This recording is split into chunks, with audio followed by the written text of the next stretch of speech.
What is going on, y'all? It's your girl D Green 2.0 and happy Wednesday. Happy Wednesday. I'm a couple days late getting this video up. I had some stuff going on this weekend, preparing for some things that are going to happen this week, and I will let you know a little bit about that after I start out with the housekeeping. So before we get into anything, please don't forget to like, comment, subscribe, share. Hit that notification bell in case you become interested in my content going forward, and you can be notified anytime I upload a video. And I'm still going to speak it into existence. Hype me up, okay? Hype me up. Now, in case you're wondering, I'm in a different location. I'm at my rental property in Hammond Park. It's a neighborhood here in Atlanta. It's about 7-10 minutes away from the airport. God is good all the time. Finally got both units because I have 2 units on this property. Both units are leased. Unit A, this is the one that I'm in. If you want to see what it looks like, this is the living room I'm in. That's the kitchen. The master bedroom is back there. I have Unit A leased out to a gentleman that's getting some funding, so he won't be moving in until June 1st because the agency has to come out here and do an inspection. But Unit B, that's going to be occupied as of Friday. So yes, all 3 units, my 2 properties are going to be fully occupied as of June 1st. What a way to start out my birthday month, right? Because my birthday is coming up next month. And then the reason why I couldn't get this video up because I had so much going on, I had to pick my father up from the airport on Saturday. He is here for my daughter's promotional ceremony. She'll be moving into middle school, so she's got a lot of things going on this week. Yesterday, she went on a field trip because she's a part of this, I like to say, it's like a sorority for elementary school girls. It's called Pearls. And so they went on a tea party, and she looks so beautiful. She picked out a Calvin Klein dress, a little white lace fascinator, and her little cardigan. You know, my daughter's really classy. Thank God. She is not one of these little girls that wants to show off her body. Thank the Lord. And then she has her sneaker ball on Friday as well as the promotional ceremony Friday. So I will be picking my mother up on Thursday. So I said, let me hurry up and get this video done, because if I don't get it done, I'm not going to have any time the rest of the week to do it. And then Sunday, I have my own event that I'll be a part of.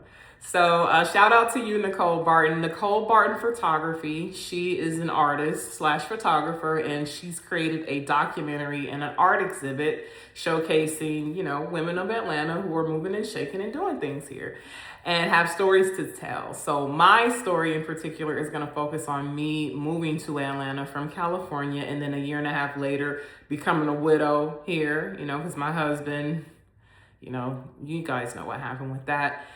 And then getting into a relationship shortly after all of that happened, and then the trauma and all of the stuff that went down in that relationship, and then the triumphs afterwards, right? So, you know, it's a pretty good story. It's gonna have a documentary. I have a little section in that where I talk about that, and then I have a piece of artwork that she took, and I'm gonna debut that next week because she told us to wait for our main art piece to be displayed until the documentary and the exhibit has happened, because I have the image that she's gonna use, but I haven't shown it yet. So yeah, I'm excited. And then I start work in 2 weeks, go back to work, get back into corporate HR, you know, still focused on entrepreneurship, but like I said, I respect the W-2 and the W-9. So yeah, I'm just enjoying life right now, just chilling, you know. And then I went out on Sunday to Flip Flop Sundays at a place called Whiskey Mistress here in Buckhead. I took, I like to call her my sister wife, baby mama, my late husband's wife before me. So she's moved here, and me and her, we have a strong sisterhood. We hang out. She's really good friend, like a little sister to me, no joke. So I had to take her out. You know, I'm trying to show her Atlanta, but she ain't got no problem learning Atlanta on her own, because the girl is I told her, I was like, you like a little babe, girl, you get it. So, you know, life is good, y'all. Life is good. I couldn't ask for a better position where I am right now. It's very mature. I'm doing what I need to be doing. I'm where I need to be, and life is good. Okay, life is good. So yeah, with all of that being said, let's go ahead and get into the episode, shall we? So it was called Saddle Up and Settle Scores, episode 6 of season 17. Sorry. Y'all know I do this live. I don't do any edits, so we keep the bloopers and everything in here. So episode starts out with Pinky and Shamia on the phone. Shamia's on the phone with her sister, and then Pinky's on the phone with Derek, her husband, telling him about everything that happened the night before. She's describing Angela as a tall giraffe. Pinky, I don't like that. Let's stop focusing on looks, but I guess that's what y'all do when you run out of material. Now, side note, well, not side note. Y'all notice how Pinky keeps saying third wife?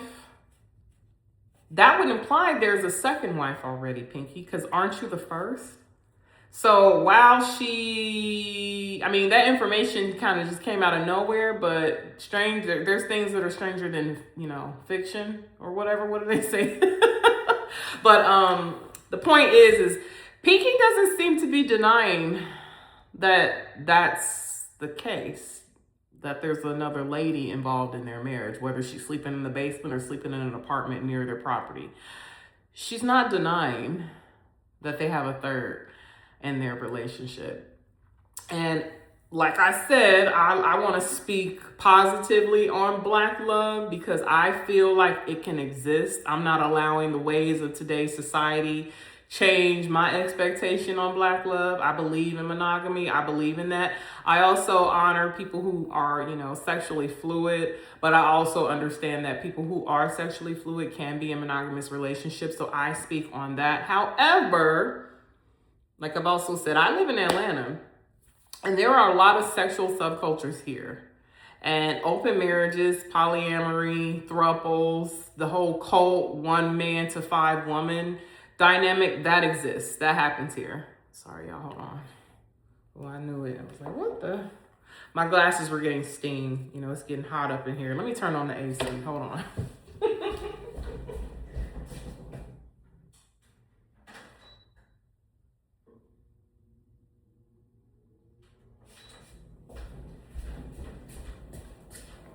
All right, y'all. But anywho, like I was saying, so it wouldn't surprise me if that were happening in their relationship. It's just, is one person not enough for people nowadays? I don't know. Anyway, so they're all coming to breakfast at the main house. You have Drew, Pinky, Shamia, Phaedra. I believe they were all sitting together because earlier in the scene, K. Michelle and Portia had breakfast separate. So the rest of the ladies are, and I don't think Cynthia was at the table, so she came later. But they're, I think it was Phaedra that brought up Drew and Shamia's drama and asking like if there's any resolve with that. Drew says she can't accept an apology if there was a but after it, because when Shamia did apologize, she said but. She kind of justified her reasons as to why she offended Drew. I didn't watch last season, so I'm not really invested in their drama. But what I will say from what I've seen this season is I'm kind of understanding Drew's position more than I'm understanding Shamia's position. In fact, even with Shamia's mother getting involved, now that's another layer being added to the conflict. Mothers don't need to get involved. Okay, you need to tell your mom to kind of respect the situation. You guys are adults, you're a part of an ensemble cast, and we don't need filler people. We don't need friends of coming in, or mothers to diffuse the situation. Shamia, you're a grown woman, stand on your own. It looks very childlike for you to have your mother involved. That's just my opinion. But anyway, so Shamia and Kelly are sleeping in the same room until that situation with their room gets squared away. Let me see. Yeah, lack of apology. So then we get to K. Michelle downloading Phaedra and Portia, because there was the scene is kind of intercutting in between. They're talking about the situation with Pinky and Angela the night before and how Kay could have been there to kind of like calm her friend down. I mean, she did come later, so did she not calm her down when she showed up? But Kay is defending Pinky, saying that, I don't think she was being aggressive. She's just very passionate. I'm kind of split with that because I do agree Pinky was not being more aggressive than any of the other women. It's just they have a different manner and how they show up with their strength or in the form of their strength. And given that Pinky has stated that she's mostly around men more than she is around women, and I can see why she's coming in the way that she's coming in. But Pinky, you do have to assess the situation, because I'm the same way. I can't do rah-rah. I don't feel it's necessary. I can be very diplomatic. I use my words. I use facial expressions. I don't give attitude. Case in point, when I went out on Sunday, right? When I go to this place, I try to get a table. So I get a bottle, and there's a separate check-in section from General Pop. So I'm standing in line waiting. There was a person that had checked in before me, and then there was a lady she came in after me, right? I'm not gonna sit here and be problematic. So I'm gonna let you do you. So I'm gonna watch adults be adults, right? So she walks up assuming she's gonna cut in front of me, because in her mind, judging based on how I looked at how she was handling the situation, in her mind, she probably didn't know that I also had a table. So she's like, I got a table. I got 2 tables, because the security guard comes over and tries to tell her that I was in line first. And I don't know if she heard him or if she was purposely trying to ignore him. But, I could have been irritated with her, the ignorance. But like I said, I'm watching her. So he repeated himself, right? I haven't said anything at this time. And then she finally heard him, and she was like, oh, my bad, I had on glasses and shit. It's night. Y'all know how I feel about sunglasses at night. Then she looks over at me, and I was like, mm-hmm. And then I just rolled my eyes and kept going. Didn't say anything. I don't need to do all of that, So I get why the ladies are like, okay, Pinky, you can calm it down a little bit. We don't need to come in so rah-rah, because, yeah, you do have masculine energy, but you can't come in, under the premise that you have masculine energy, but then you get super emotional and start hitting below the belt and attacking women's looks. So that's where I'm kind of like stuck with Pinky, because I still have my affinity towards Pinky for other reasons. However, if she's going to last on this show, she may want to tweak how she shows up in the group, because these are adult women. You don't need to be so aggressive. You don't need to be yelling. That's for people who don't have proper communication skills. Okay, and even if you say you are masculine and you don't deal with BS, you're still a businesswoman, and you still have to conduct yourself as such. So I can't imagine you're in a boardroom or a meeting, and there's mostly men. You guys start going over spreadsheets and numbers, and you see a number you don't like. I can't imagine that you're going to start becoming rah-rah with them, are you? Especially if it's like an investor type meeting, you could potentially lose out on a business partner, because they're not going to like your energy. So let's calm it down, okay? That's that one.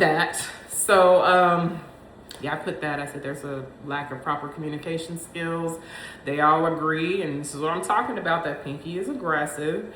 And so Phaedra is...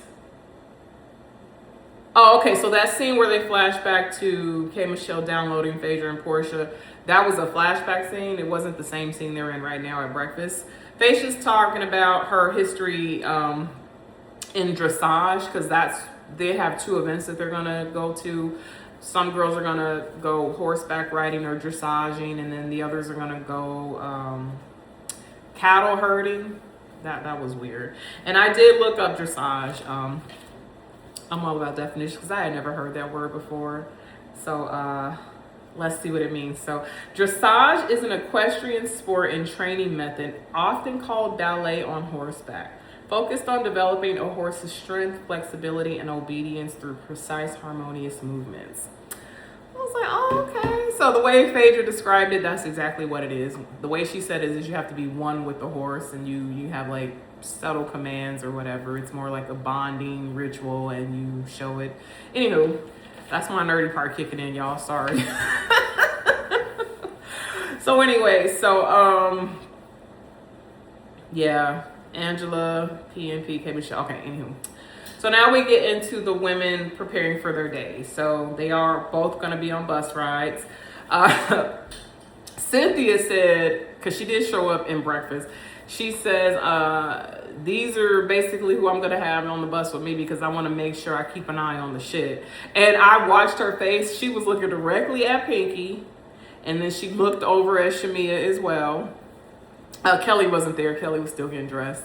But she says, so I'm going to have Drew for backup, Shamia and Kelly to keep an eye on them, as well as Pinky, because I basically can't have them away from me talking shit on my trip. So I just want to nip the shit in the bud. It's like I told y'all, Cynthia is nice until she's not nice. So, you know, don't ever underestimate what you perceive as a wallflower, because you never know what people are made of. And I feel like with Cynthia, a lot of the times people get her messed up because she's very classy and subdued and she's not so rah-rah. But like Nene used to say, Cynthia got a side, and that side came out. So anyway, so Cynthia in their bus ride, she's rightfully so, you know, just trying to say, you know, you two, Shamia and Kelly, are making such a big deal about the room not being clean. Like, I understand being upset, but to turn it into a whole thing, that is becoming a little bit too much. Understand her. Then you have Kelly and Shamia. I understand their point as well. You said you were going to send someone over to clean the room. They never showed up. We're used to certain accommodations. That's one thing. But I feel like the main thing, and even Cynthia kind of picked up on this, is bigger than just the whole room thing. It's the politics involved with the show, with production. So putting Shamia and Kelly in a room when they are sophomores, and then you have Pinky and K. Michelle, who are freshmen, but K. Michelle has access to the main house. Pinky gets her own place. We are relegated to, you know, quarters that are designated for the chef, and then our room is not clean. I would kind of look at that a certain way as well, but that's bigger than just Cynthia. I feel like they're allowing their insecurities about their place on the show to show up in this conflict. And I will say, they are not fan favorites. So I understand, you know, they can't really speak it, but we know, because it's a fourth wall breaker. But that's more or less where they're coming from. It's not so much that the room wasn't clean, it's you don't regard us. You being production don't regard us. So we'll see. It's like I said, I understand, you know, they're intuitive. I don't really see them showing up next season. Y'all agree? I don't see it, because I don't like Kelly. I think she's very obnoxious. And Shamia, I don't like the way she shows up. I feel like her personality and character is not strong enough to be in this group. But we'll see, because who am I, right? So Cynthia is basically saying it's getting on her nerves. I spoke about the mixed messaging regarding the complaint, because there's a lot mixed in with that. Level of comfort. Okay, so then Drew says, okay, you go from, she's talking to Kelly, you go from saying it's a level of comfort, then it's cleanliness. Like, which one is it? You look good, you woke up, you look like you had a good night's rest, why are we still complaining? And then Kelly looks, which she says, and you look like one of those aliens from your movie, trying to insult Drew. And then Drew hit her with the, and what do we look like, misproportion? Right. That's why I'm like, I understand going to someone's looks, you know, if you run out of ammunition, that's a low, that's where you go, right? But I feel like if you are so, like you're saying, Kelly, at a certain level in life, why are you attacking someone's looks? Because just like you attacked hers, you need to be at one with yourself and understand you're not the best looking thing either, because she was right. You are misproportioned. You're very short, very top heavy, bottom flat. I mean, just like somebody, you could say something about somebody, they could say something about you. So I don't like when like they get into attacking the looks, because they all are relatively beautiful, but they all have a flaw about them. I mean, I could pick out one flaw from each lady, you know, beautiful or not, but why even go there? You see what I'm saying? There's no point. Anyway, so I did agree with Kelly on this though, because her issue is, okay, so you have us in this room and then I got my clothes smelling like food because you got the chefs over there cooking. But anyway, so then Cynthia, she keeps, you know, trying to tell them, you guys need to calm it down, because at this point, I understand being upset about it, but you keep complaining about the situation. Are you trying to sabotage my trip? I can understand that as well, because they forget this is a brand thing for Cynthia. This is a product launch. So the more you speak about your lack of accommodations, you don't know, and like Cynthia said to Pinky, you don't know my backstory. What if, Adrian or the company were the ones responsible for sponsoring this trip?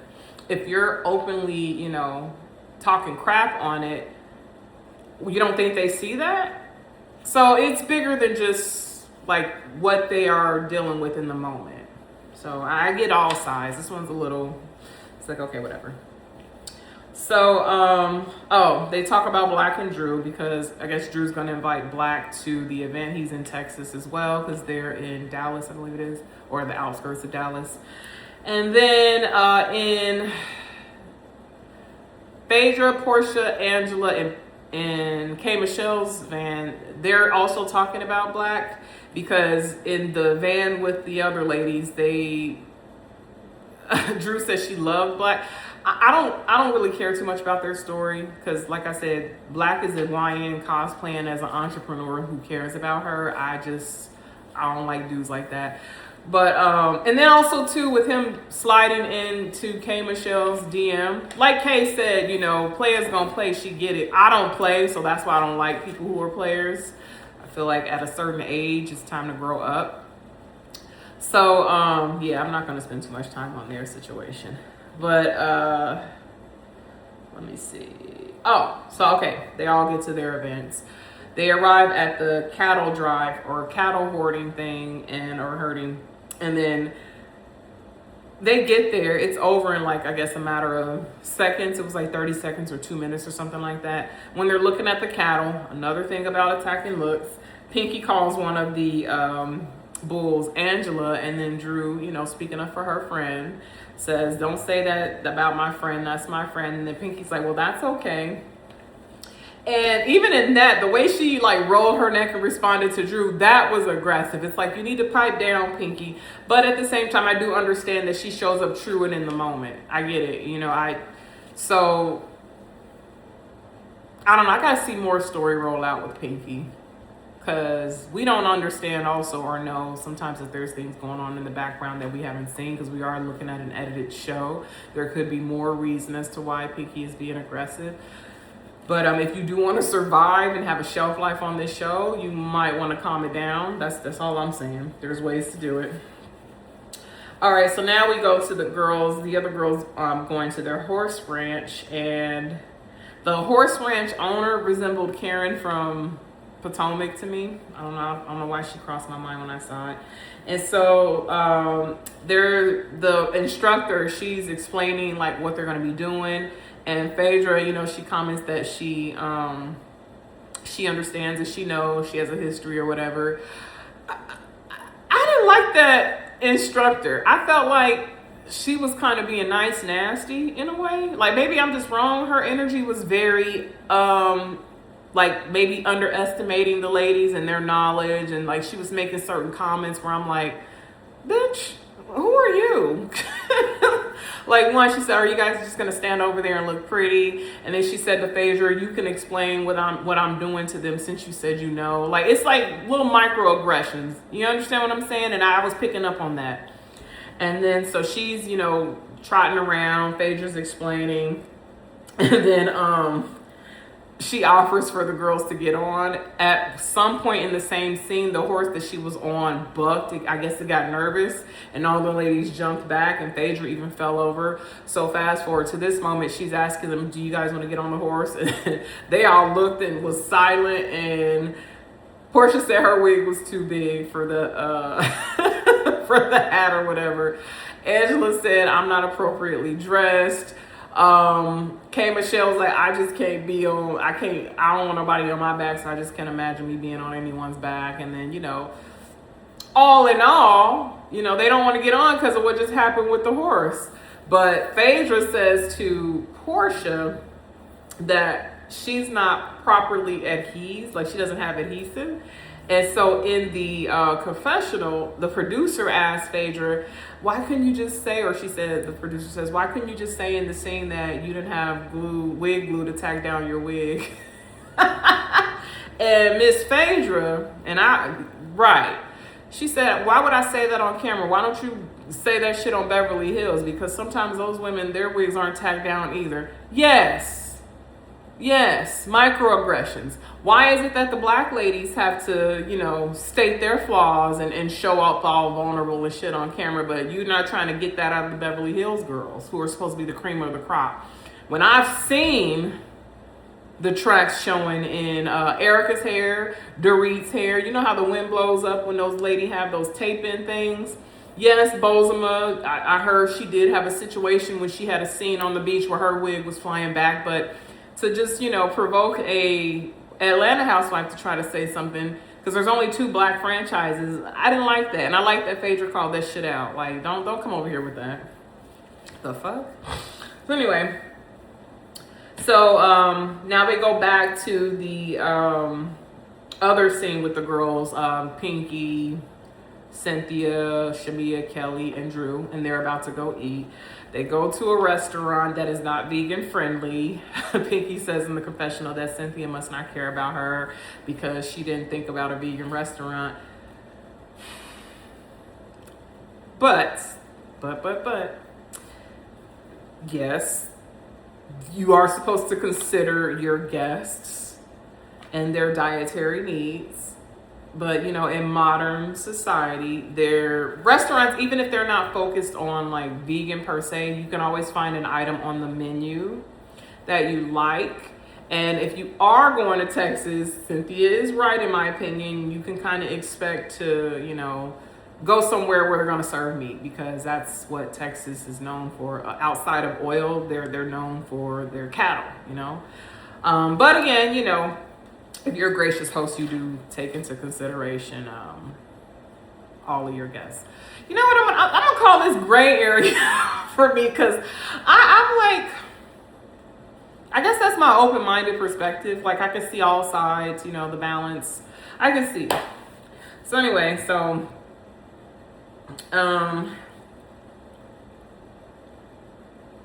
yeah, no options for her. Okay, so they're all sitting.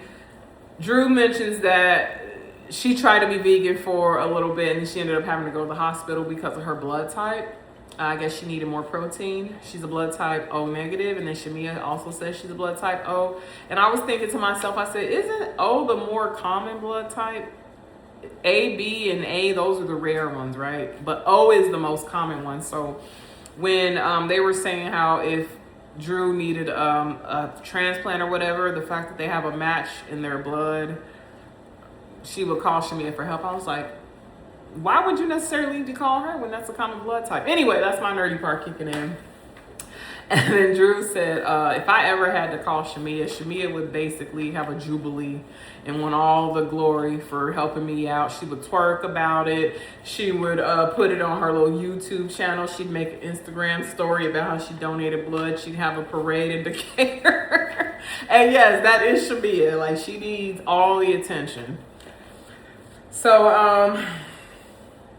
let me see.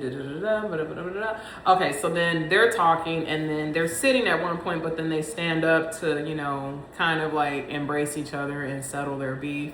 But then Drew makes a comment like, okay, we could be cool or whatever, but without all of the generational interception. And she's speaking about Shamia's mother. And I agree. And the fact that Shamia even became defensive behind that, no, Shamia. No, that's not what she's saying. You can't say she says something about your mom and you can't expect to say anything. No, in this case, you shouldn't.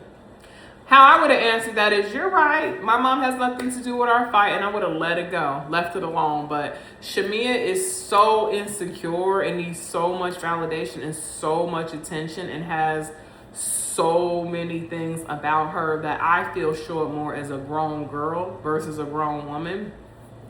She couldn't even see it from Drew's point of view in being a castmate, and we're grown women. Yeah, your mom shouldn't be involved. We don't need any generational protection. So they get into a little back and forth about that. And then Cynthia, she's like, okay, I understand you guys, are settling your stuff, but we're in a restaurant, so can you sit down? and this is Cynthia showing up. Like I said, you're not going to come over here and F my trip up. So, they're going back and forth. Pinky's like, okay, I see it. And then Cynthia and Pinky start getting into it because Cynthia is basically letting Pinky know, your energy was a lot. It was very rah-rah. the way you came at the table, it gave off more than what Shamia and Kelly were actually giving me, because I had talked to them and you came in very strong, did have my backstory. You kind of came in accusatory. I'm paraphrasing. You kind of came in accusatory. You know, you over here wielding a sword that nobody asked you to wield per se. I mean, like, let's not do that. And then Pinky trying to defend herself, you know, she's explaining where she was coming from, and yes, she came on strong. She didn't mean to, but you know, today is a new day. We gonna let it go. Cynthia's like, nope, no. So what you want to do is you want to start the conversation, dominate the conversation, and end the conversation. We're not having that. You can't, you know, come over here and then get shit started, and then you tell me I can't respond.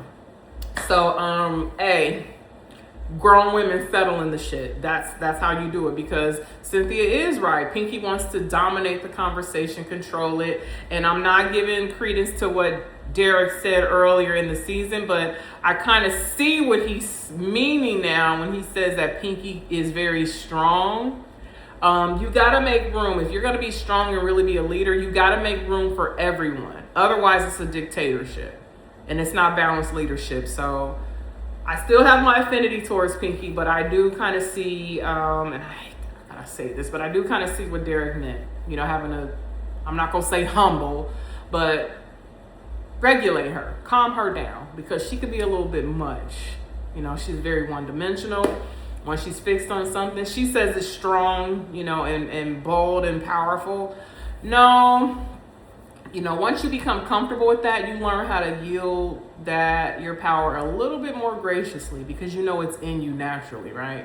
So you don't have to, like, you know, always whip your dick out on the table. It shows up, and just how you show up. You don't have to do too much. So anyway, so then yeah, I said that. All right, so now we get to the wine tasting scene. So it's Angela, K. Michelle, Portia, and Phaedra. They go to like a barn section of the horse ranch. In confessional, Angela's like, why would we set up a picnic around horse manure? That's like, you know, I agree. And then Kay even made reference that that's like eating lunch in a bathroom. I understand the fun, but the practicality of it doesn't make sense to me either. I would prefer to be out in the open air, not in the stables with the horse where they shit.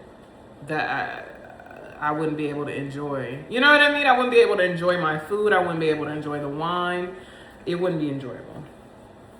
So, Phaedra's flirting with the Italian wine host or whatever. Portia's clowning. Let me see. And then Kay, what did I say here? Oh, okay. And then Kay, this is what I said. Kay comes to the conclusion that she was surprised that she could actually get along with a lot of the ladies. You know, Phaedra is actually nicer than she thought. Portia's fun. And she said Phaedra is a household name in a white woman's household. I mean, yeah. One thing we will say about Miss Phaedra is she is a chameleon. She can get along with any group, but let's not forget she's a whole attorney and a businesswoman. So, of course, you know, she's going to appeal to all groups. So shout out to you, Phaedra, for being multifaceted. All right. So back to the table. Pinky and Angela, they're talking about the arguing or whatever. And then Pinky mentions she can't believe she's arguing with someone below her tax bracket. We're going to stop that, Pinky, because you can't talk about having financial issues and then you're sitting over here clowning people over their finances. It doesn't make sense.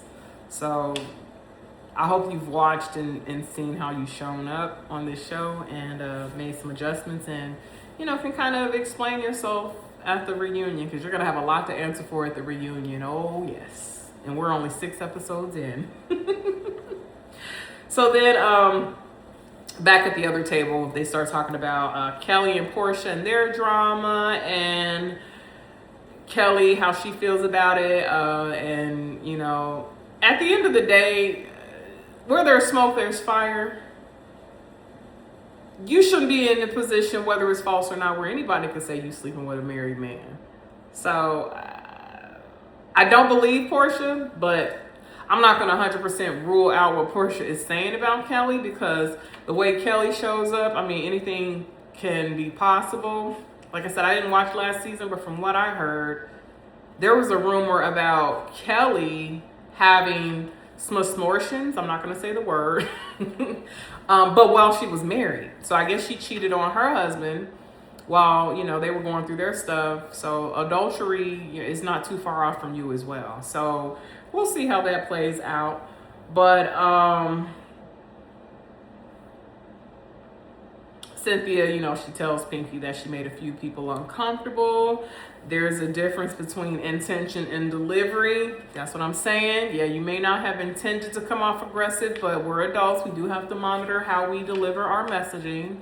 It's not what you say, it's how you say it. You know, that's what they say, and that's true. And I put here at the end of it, Pinky was coming off a little bit aggressive, and Cynthia and her agreed to disagree.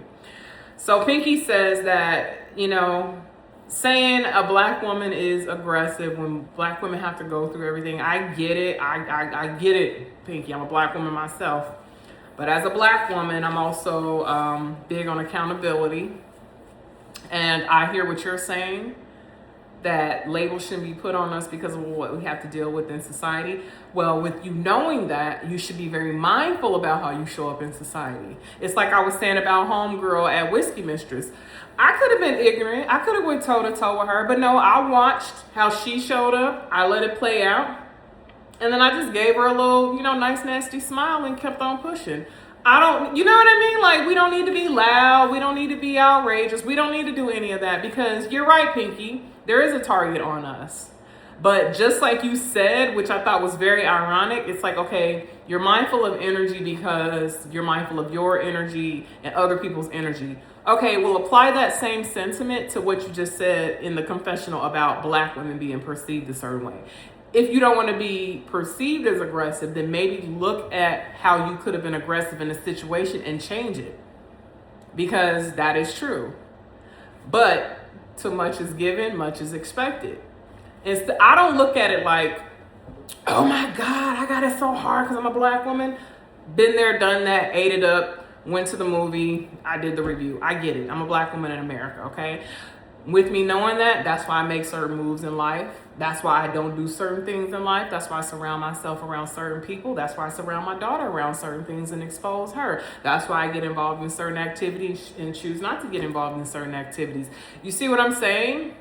So instead of making myself as a victim, I turn it into a victory for me, because in my opinion, the ancestors have already fought hard for us to have a place at today's society's tables. So us still complaining about, you know, what we already know, it doesn't serve the purpose. It serves no purpose. At this point, learn from it, make good choices so that you don't have it as hard as a black woman. And that's how I feel on that. If you want to talk more about it, hit me up on my Instagram or something. Anyway, so she says she won't be disrespected or made to feel bad because she stands strong in her truth and she's powerful. Anyway, so they go back to the house. Cynthia is sleeping. Drew goes in to visit her and gives her props, you know, for hosting graciously, and, you know, she's taking care of them.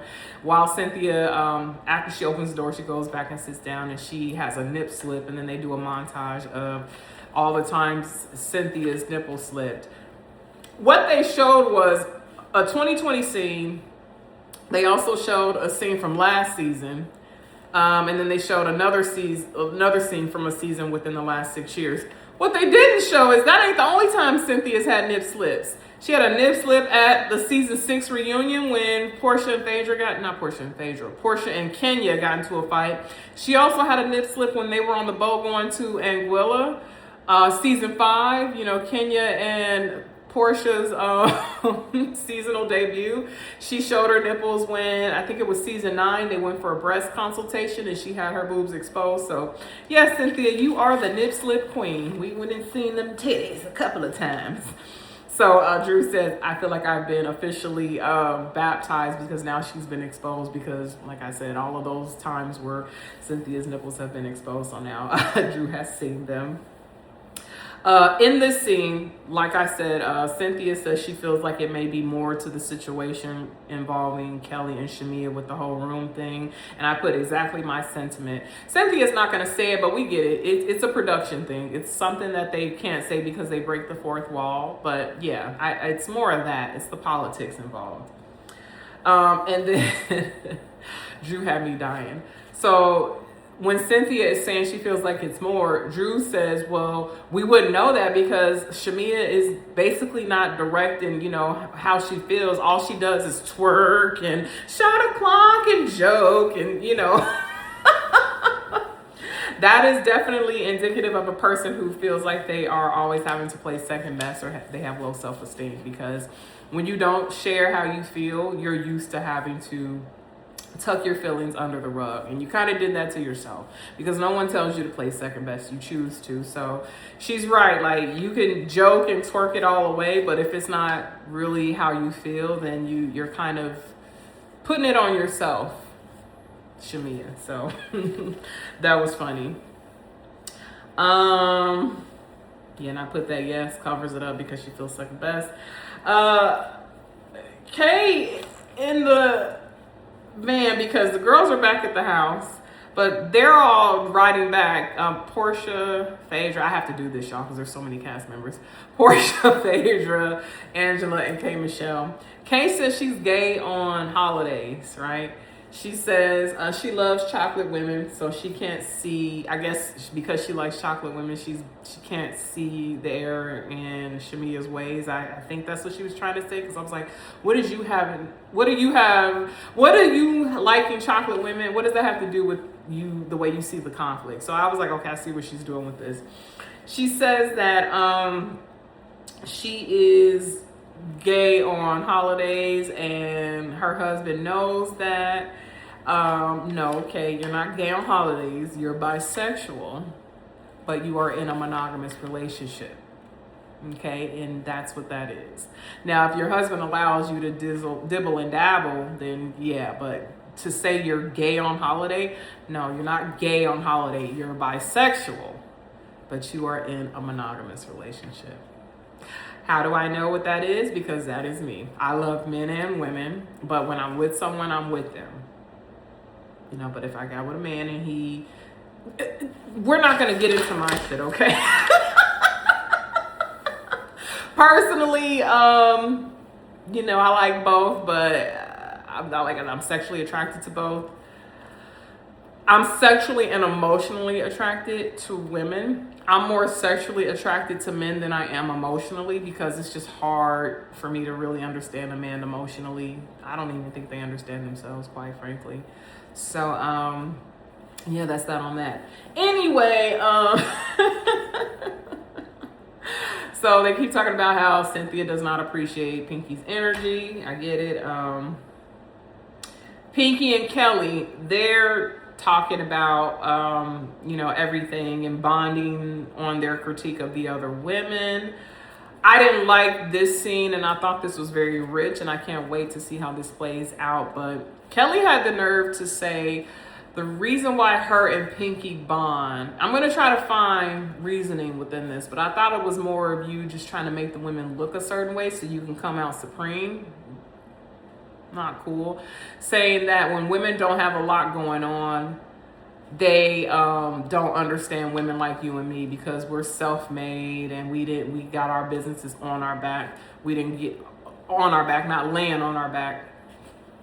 That's not fair for you to say, because at the same time, Kelly, these women you're critiquing are the same women that laid the foundation for you to be on this show. So they have already put in work. They're light years ahead in terms of like where they are financially. Portia is established. How dare you say? Phaedra is a whole attorney and a businesswoman, so she understands business. You don't know how Angela got her business. She married Charles, but she said when she married Charles, she had her own money. So I didn't like that scene, because the way I see it is, you're right. The women don't have a lot going on. Their shit is straight. They don't have financial woes like you and Pinky. So if anything, if I'm looking at it, yeah, you can isolate yourself, but maybe you're the more financially irresponsible two of the group, because you can't remove Just because they're not struggling does not remove what they had to put into where they are right now. You don't, that negates everything, and that's not fair because you want to be looked at a certain way on this show. So we're gonna see how that goes. So now they're all getting ready for dinner. They're all gonna get in one van together and go to Paradiso. I think Cynthia says she's taking them to. This is me noticing just some weird stuff, but I noticed most of the women, when it came to getting into the van, they seemed to be struggling, and then some women didn't. The ones that struggled were Pinky, Cynthia, who else? I don't know, but I was like, maybe it's got something to do with you either trying to be extra or maybe not being in shape, because there were some women that just effortlessly got in the van. So anyway, so Shamia, she updates the group. Guess what? Our room got cleaned. It's bomb, y'all. Yeah, we knew it was going to happen. It's only day 2. Come on now. Really didn't think a cleaning crew was going to come back after 9 p.m. to clean the room. So anyway, so they're all discussing their respective days, and K. Michelle says that she laughed to tears, and, you know, like Portia said, if you might be comfortable, just give us a chance, you know, let your hair down a little bit. Cynthia throws out a connection question. So she asks, what did you learn about someone that you least expected to learn? K. Michelle says that Phaedra is actually nice and that white ladies like her, because, you know, I guess when they were in the airport, white women were pulling Phaedra over saying, oh, this is Phaedra, and she was like, oh, okay, she's actually sweet. And then Angela says that Portia is a whole kiki. I will agree, Portia is funny. She's given me some laughs over the years. Like, that girl is silly.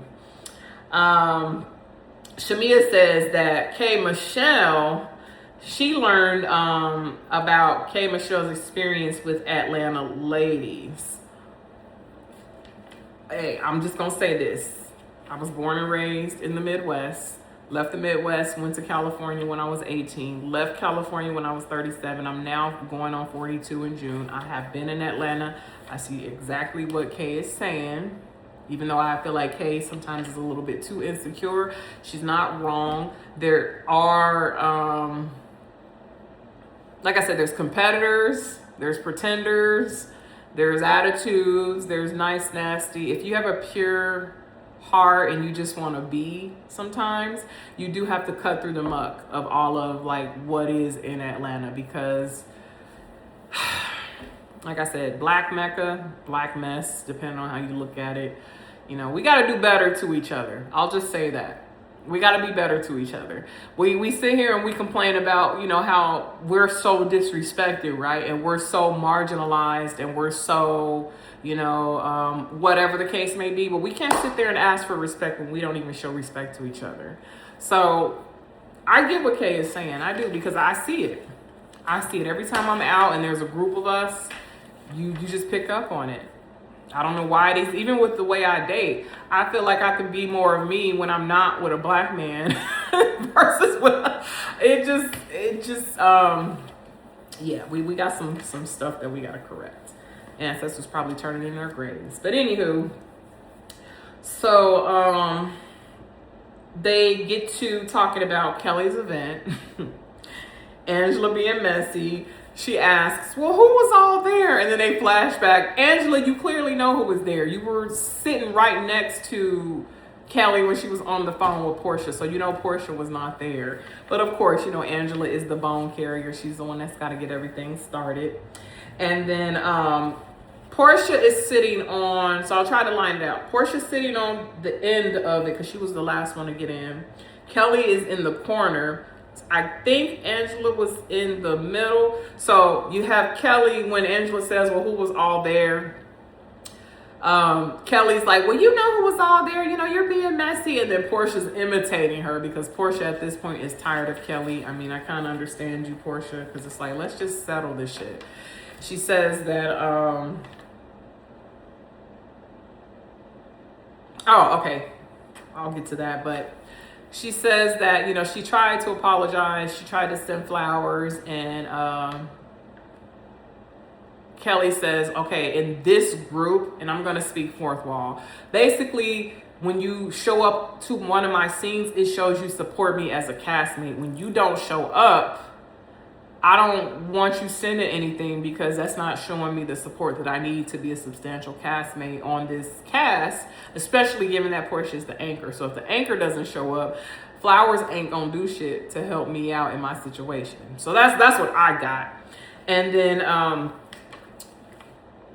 Portia in the van is saying, well, you said in an interview basically that I slept with a married man. I don't like that when you, not too long after you got off a plane in Los Angeles, took your panties off for a married man. Kelly's like, I sure did take my panties off because I was just flying. You know, she wanted to get fresh after flying. But in the confessional, the producer asked Portia a good question. Like, okay, you're sitting up here trying to hold Kelly so accountable for what she did, but what does that say more about the man? And she's right. It's like, why are you sitting over here persecuting Kelly when you know this man cheated on his wife? You know the wife apparently, or Phaedra knows the wife, but you're looking more at the woman than you are the man. And Portia admits, well, he handled it like a boy because, you know, he's talking about his conquest or whatever. But she says that Kelly handled it like a slut. I mean, you know, touche. One can say that. So they're arguing. They go back and forth. And Kelly, you know, I think it was Kelly that was like trying to urge Portia to say the name of the person. Phaedra says no, because she knows the family and the wife would be hurt by this information. I find that very interesting. Not that you are to get in the way of someone's marriage, but I just find this interesting that you guys comfortably know this man that cheated. And why are y'all friends with this person? Like, seriously, why? I couldn't even befriend someone that I know has no problem with being disloyal. Because if they're disloyal to the person that they share a covenant with, they're not going to be shit to you. So, I don't know. But anyway, so then they start going low. They're insulting each other on how they handle their marriages. Portia throws in Kelly's face she didn't get a prenup. Kelly throws in Portia's face how Portia has slept with and scissored everybody in Atlanta. And then Portia hits her with a, girl, you tried to scissor me last year on the trip. And Kelly's like, that flaming hot chili cheese pussy. Nobody tried to scissor you. And then everybody's like, hot Cheeto, Frito, chili cheese pussy, or whatever she said. And that's the end of the episode. So those are our girls, our fabulously, you know, fierce, tenacious Atlanta girls. Get in your face, you know, let it be known. Argue, don't argue, whatever you could say. I mean, the Atlanta girls bring it. So that's why we love them, right? As ridiculous as they may be, they bring it. They definitely make us laugh. I would say, like, out of all the franchises, the Atlanta girls are the funniest. Like, each franchise, they'll have their moments of, oh, okay. But when it comes to humor and, like, cracking up, you're definitely going to get that from Atlanta. So we appreciate them for that at least. But the insulting each other on looks and all of that, like, we need to grow up. We're grown. Let's use our brain and come up with things that are a little bit more clever. Okay?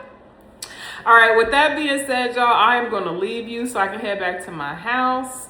I had to come over here and do some last minute things because I have the tenants getting ready to move in. My property manager is going to take care of the rest, so I will let her handle that.